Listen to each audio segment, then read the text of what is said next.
Ininspeksyon ni Pangulong Ferdinand R. Marcos Jr. ang Ambatali Warehouse at Ramon Onion Cold Storage Facility na makatutulong sa nasa 1,500 magsasaka sa Isabela at Nueva Vizcaya.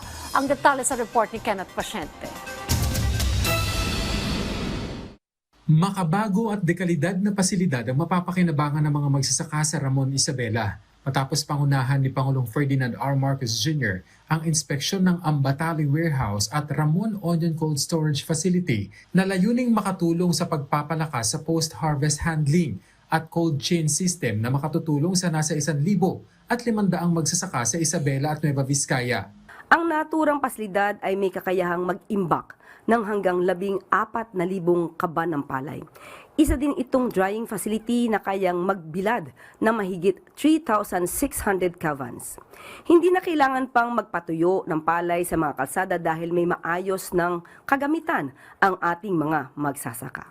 Sa tulong ng pasilidad, naniniwala si Pangulong Marcos Jr. na ang dating 16 pesos kada kilo ng palay ay maaaring tumaas sa halagang 20 pesos kada kilo. Mamamahagi na rin ng tulong ang pamahalaan sa mga magsasaka sa ilalim ng Presidential Assistance to Farmers, Fisherfolk and Families. Ayon pa sa Pangulo, mahigit 23,000 farmers ang makakatanggap ng financial assistance na tig 10,000 piso. Nakikipag-ugnayan rin ang Department of Agriculture sa pangunguna ni Secretary Kiko Tiu Laurel Jr.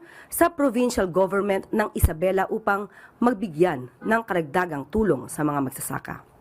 Namahagi rin ang pamahalaan ng high-yielding corn seeds para sa susunod na panahon ng taniman. Nagtungo rin ang Pangulo sa Cabatuan Super Health Center upang kumustahin at personal na alamin ang pangangailangan ng mga healthcare workers doon.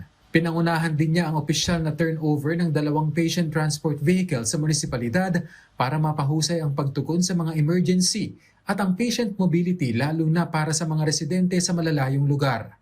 Buo ang paninindigan ni Pangulong Marcos Jr. Walang Pilipino ang maiiwan pagdating sa kalusugan.